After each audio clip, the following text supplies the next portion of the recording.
आप भी stock market में इन्वेस्ट करके पैसा कमाना चाहते हैं तो आइए हमारा ग्रुप ज्वाइन करें, जहां पर हम आपको देंगे बर वक्त और बेहतरीन मशवरे। स्टॉक मार्केट में अकाउंट खोलने के लिए इस नंबर पर रब्ता करें। शुक्रिया। अस्सलाम वालेकुम। पाकिस्तान स्टॉक मार्केट अपडेट से मैं हूं आयशा हयात और आज हमारे साथ मौजूद हैं head of economic division Adil Jalani from Trust Securities. Sir, कैसे हैं आप? अस्सलाम वालेकुम। I am good, thank you. अच्छा सर, सबसे पहले तो मेरा सवाल ये है कि आप पाकिस्तानी इकॉनमी को कैसे देखते हैं? देखिए, पाकिस्तान की इकॉनमी में फ़िलहाल जो चैलेंजेस हैं, 4 बड़े चैलेंजेस हैं। नंबर 1, पिछले 6 माह से कंसिस्टेंटली पाकिस्तान में पॉलिटिकल इंस्टेबिलिटी है। दोबारा ले लें, स्टार्ट ले लें, आप यहाँ से लें पाकिस्तान को चैलेंजेस क्या है, ठीक है? अदरवाइज मैं फिर कहीं और निकल जाऊँगा। चलो मैं बोलती हूँ। मेरे जवाब को कन्फाइन करें अपने क्वेश्चन के अंदर। ठीक है, स्टार्ट। अस्सलाम वालेकुम। पाकिस्तान स्टॉक मार्केट अपडेट से मैं हूँ आयशा हयात और आज हमारे साथ मौजूद हैं chief of economic division Adil Jalani from Trust Securities. Sir, कैसे हैं आप? अस्सलाम वालेकुम। सर, पाकिस्तानी इकॉनमी को आप कैसे देख रहे हैं? सबसे पहले तो मुझे ये बताएं। देखिए, पाकिस्तान की इकॉनमी में फ़िलहाल काफ़ी सिवियर चैलेंजेस हैं, डोमेस्टिक फ्रंट पर भी और एक्सटर्नल फ्रंट पर भी। डोमेस्टिक फ्रंट पर 2-3 बड़े मसाइल हैं। एक पॉलिटिकल इंस्टेबिलिटी है, सियासी अदम इस्तेहकाम का जो इम्पैक्ट है वो पाकिस्तान की इकॉनमी पर, स्टॉक मार्केट पर, एक्सचेंज रेट पर, इन तमाम एरियाज़ पर काफ़ी ज़्यादा सिवियर पड़ा है पिछले 5-6 माह में। तो एक तो पॉलिटिकल इंस्टेबिलिटी है। दूसरा, फ्लड आने के बाद उसके जो आफ्टर शॉक्स हैं वो अभी तक जारी हैं। उससे पाकिस्तान की जो फूड शॉर्टेजेस हैं वो काफ़ी ज़्यादा बढ़ सकती हैं। फिर हमें उन फूड शॉर्टेजेस को पूरा करने के लिए हमें मज़ीद इंपोर्ट्स चाहिए होंगी। इंपोर्ट्स जब हम करेंगे हमारा करंट अकाउंट खसारा बढ़ेगा। तो दूसरा बड़ा इशू जो है वो फ्लड के असरात हैं और उसको मीट करने की अवेलेबल स्ट्रैटेजी, जो कि अनफॉर्चुनेटली अभी हमें मिसिंग नज़र आ रही है।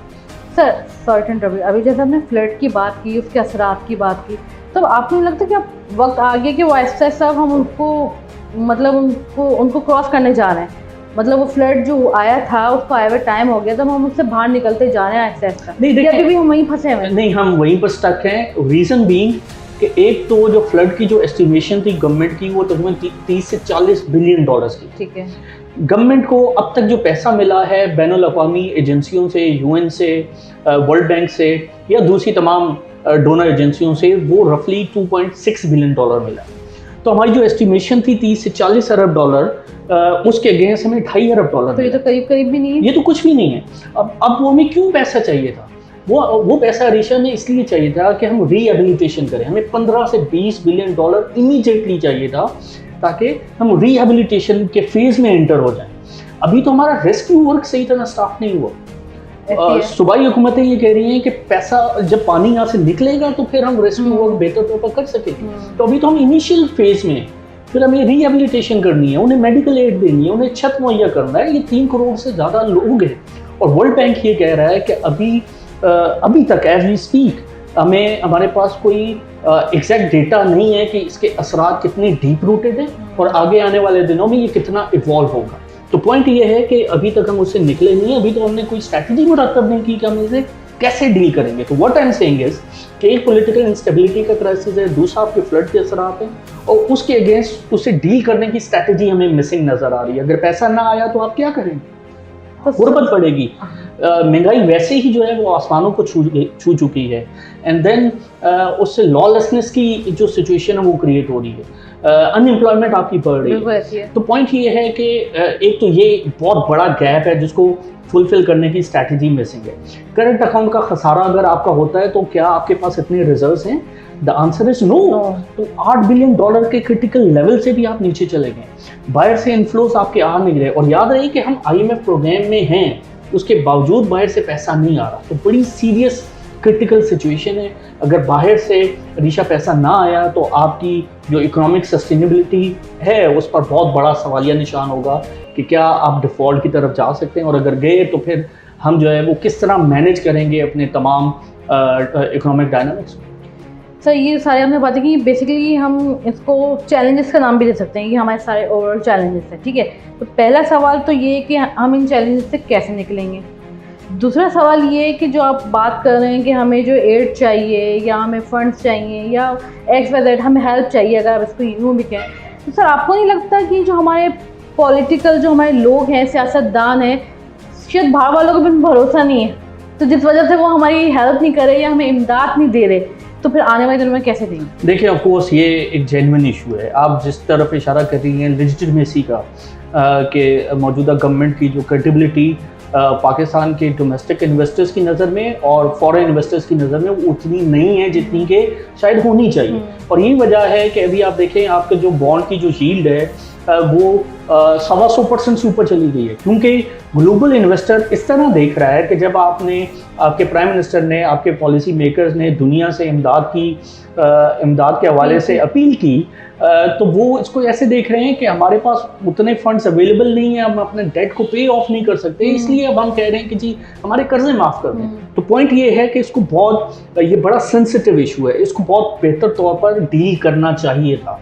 तो सिंस हमने डील इसको नहीं किया, तो अब जो है वो काफ़ी उसके सिवियर इफेक्ट्स आ रहे हैं। तो आपकी यील्ड और ऊपर जा रही है, और आपने दिसंबर में $1 बिलियन जो है सकूक की अदायगी करनी है, मैच्योर हो रहा है आपका बॉन्ड, और उसके बाद आने वाले बरसों में मज़ीद जो बॉन्ड्स हैं वो पाइपलाइन में है। तो आपके पास इतना रिजर्व कवर है नहीं कि आप पैसा जो है वो पे ऑफ करें, और एक तरफ आपने बैरूनी अदायगियाँ करनी है, और उसके साथ साथ आपने अवेलेबल जो खसारा है करंट अकाउंट का उसको फाइनेंस करना है। तो हमें कोई 36 से 40 अरब डॉलर बगैर फ्लड के हमें चाहिए। तो ये बहुत बड़ी अमाउंट है। इसमें फ्लड के असरात शामिल नहीं है। ये बहुत बड़ी अमाउंट है, बहुत बड़ा अमाउंट है, एक्सपेक्टेड नहीं है मिलना। एग्जैक्टली। तो पॉइंट ये है कि हमें कोई 22 अरब डॉलर की हमें सूद की अदायगियाँ करनी है, आपको तकरीबन 10 अरब डॉलर करंट अकाउंट का खसारा फाइनेंस करने के लिए वो चाहिए।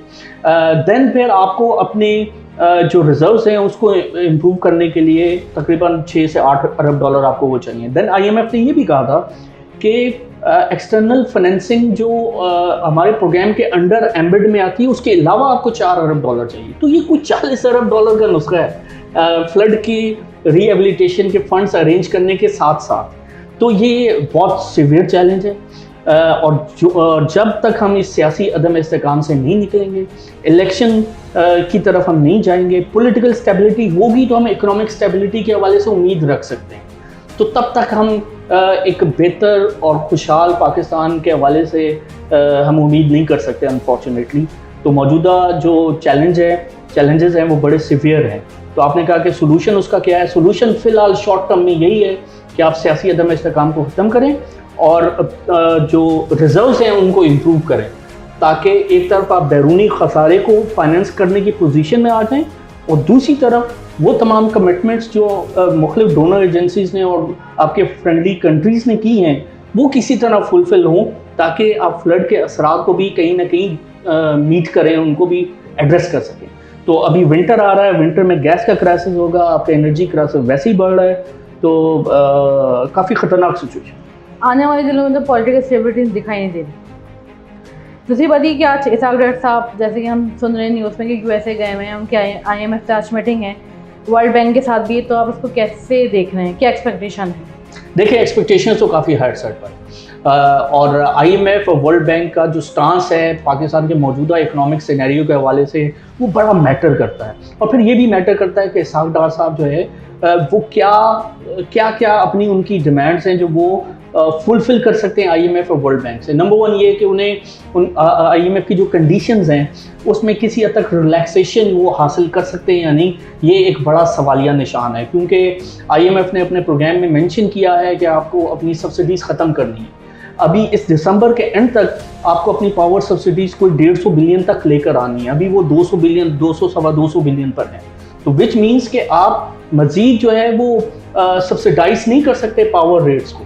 अब गिवन कि आप इलेक्शन ईयर में हैं, तो इलेक्शन ईयर में गवर्नमेंट ने वैसे ही वादे वईद कर लिए हैं कि जी हम पावर टैरिफ नहीं बढ़ाएंगे, लेकिन IMF ये कह रहा है कि आपको बढ़ाने हैं, तो क्या वहाँ पर गवर्नमेंट को कोई ऐसा रिलीफ मिल सकता है? देन पेट्रोलियम प्राइसेस में GST आपको लगाना है, आपको तकरीबन 50 रुपये तक पेट्रोलियम लेवी लेकर जाना है, महंगाई मज़ीद होगी, तो क्या गवर्नमेंट जो है वो उसको कोई ऐसा फिजिकल स्पेस मिल सकता है कि जिसके अंदर वो लोगों को रिलीफ दे सके?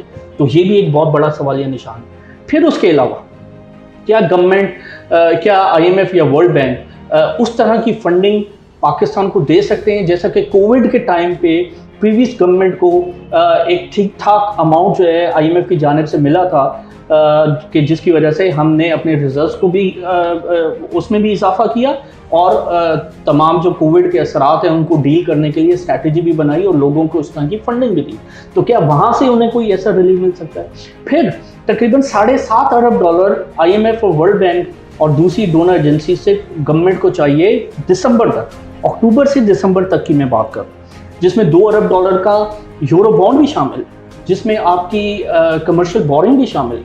तो जब मूडीज़ ने आपकी रेटिंग गिरा दी है तो ऐसे कॉन्टेक्स्ट में आप ऐसी पोजीशन में नहीं हैं कि आप यूरो बॉन्ड फ्लोट कर सकें। बैनुल-अक़वामी दुनिया की जो लिक्विडिटी कंडीशन है वो वैसी बड़ी टाइट है, इन्फ्लेशन बहुत ज़्यादा बढ़ गया, तो ऐसा लग नहीं रहा कि आप जो है वो मूडीज़ की रेटिंग गिरने के बाद यूरो बॉन्ड भी फ्लोट कर सकें।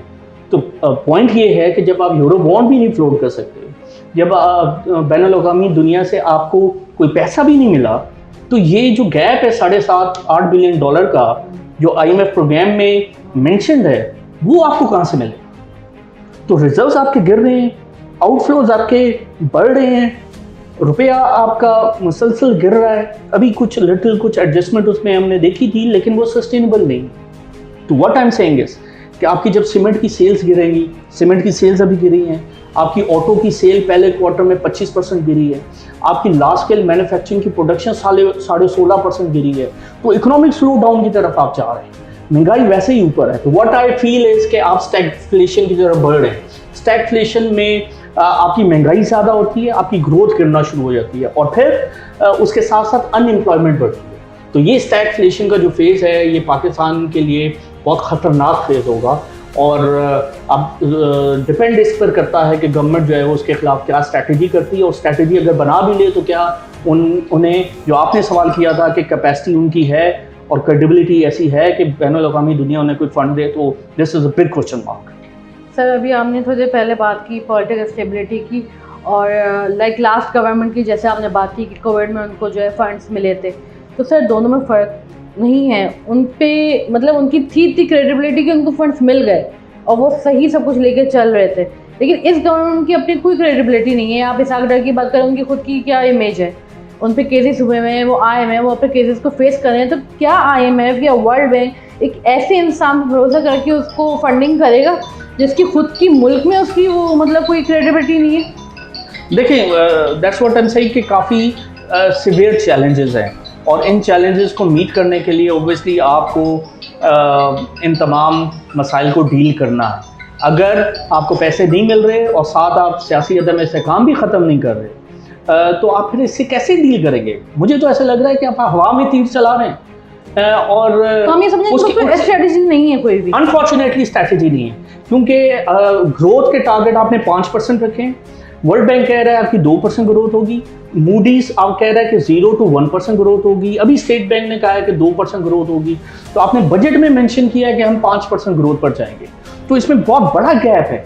तो आपको अपने जो ग्रोथ टारगेट्स हैं उन्हें रिवाइज करना पड़ेगा ताकि आप रियलिस्टिक सिनेरियो में आकर अपनी तमाम पॉलिसी मेकिंग करें। तो जब तक ये फ्लॉज नहीं ख़त्म होंगे तब तक आप बेहतर तौर पर एड्रेस नहीं कर सकते, और ये जब बड़े गैप्स होंगे आपकी असम्पशन के अंदर कि जी आपका मुल्क 5% से तरक्की करेगा, हालांकि दुनिया को नज़र आ रहा है कि आप 1 से 2% से तरक्की करेंगे, तो ये जब तक गैप प्लग नहीं होगा आपकी पॉलिसी रियलिस्टिक नहीं होगी। तो जब तक पॉलिसी रियलिस्टिक नहीं होगी आपको जो रिजल्ट्स हैं वो रिक्वायर्ड रिजल्ट्स आप नहीं हासिल कर पाएंगे। तो अनफॉर्चुनेटली बहुत सीवियर चैलेंजेस हैं एंड आई एम अफ्रेड कि ये इसके अंदर से कोई होप की जो उम्मीद है, कोई ऐसी पॉजिटिव वो हम निकाल नहीं पा रहे हैं बहुत सारी कोशिश करने के बावजूद भी। तो लेट्स सी आने वाले दिनों में क्या। अच्छा, लास्ट क्वेश्चन ना, एक तो आप मुझे डॉलर का बता दें कि आने वाले दिनों में डॉलर को कहाँ देख रहे हैं, ठीक है, और एक ही कि मॉनेटरी पॉलिसी आने वाले दिनों में आप एक्सपेक्ट कर रहे हैं कि वो मज़ीद नीचे जाएगी या यहीं पे स्टे करेगी? दिस इज़ $1 मिलियन क्वेश्चन, खासतौर पे स्टॉक मार्केट के कॉन्टेक्स्ट में, आपके फाइनेंशियल सेक्टर के कॉन्टेक्स्ट में, क्योंकि जैसे हम पहले बात कर रहे थे कि फ्लड के असरात हैं और उससे महंगाई में मजीद इजाफा होगा। अभी स्टेट बैंक ने 18 से 20% का एवरेज इन्फ्लेशन की बात की, तो विच मीन्स के इंटरेस्ट रेट हायर साइड पर जाएंगे, उसमें इजाफा हो सकता है और बढ़ेंगे। सॉरी, इंटरेस्ट रेट बढ़ सकता हाँ है। इंटरेस्ट रेट बढ़ सकते हैं क्योंकि आपका इन्फ्लेशन बढ़ रहा है, आपका करंट अकाउंट का खसारा ज़्यादा है, आपके आउटफ्लोज बढ़ रहे हैं। तो गवर्नमेंट कोशिश करेगी, स्टेट बैंक को ये कोशिश करनी चाहिए कि वो अब करंट सिनेरियो में अभी जो मॉनेटरी टाइटनिंग है उसको कंटिन्यू रखे। आईएमएफ ने भी ये कहा है और इसके अलावा दूसरे इदारों ने भी ये कहा है। तो ना चाहते हुए भी आपको मॉनेटरी टाइटनिंग करनी पड़ेगी, इंटरेस्ट रेट को हायर साइड पर रखना पड़ेगा। उसकी दूसरी वजह ये भी है कि 60 ट्रिलियन से ज़्यादा पैसा गवर्नमेंट को रेज करना है इस क्वार्टर में, और जिसका मतलब है कि बजट खसारा ज़्यादा होगा। तो अगेन आपका टारगेट फिस्कल डेफिसिट का मिस होगा। तो मैं इसको ज़्यादा टेक्निकल नहीं रखना चाह रहा, लेकिन जो आपके इन्फ्लेशन बढ़ेगा, आपका एक्सटर्नल अकाउंट पर, आपके करंट अकाउंट पर ज़्यादा बोझ बढ़ेगा, वैसे वैसे इस बात के जो उम्मीद है, चांसेस हैं, वो कम होना शुरू हो जाएगी कि इंटरेस्ट रेट में कोई कमी हो सकती है। और डॉलर में ऑब्वियसली जब तक आपकी इकोनॉमिक सस्टेनेबिलिटी नहीं होती तब तक डॉलर भी अनफॉर्चुनेटली सस्टेन नहीं कर पाएगा। तो मुझे लगता है कि डॉलर आगे आने वाले दिनों में दोबारा बढ़ेगा क्योंकि आपके रिजर्व्स उस तरह नहीं बढ़ रहे जैसा कि बढ़ने चाहिए। आपकी एक्सपोर्ट स्टैग्नेंट है और आपके रेमिटेंसेस भी गिर रहे हैं, वो इनफ्लोज बहुत गिर रहे हैं, और उसके अगेंस्ट आपके डॉलर इन लेवल पर सस्टेन कर ले तो आई बी वेरी सरप्राइज।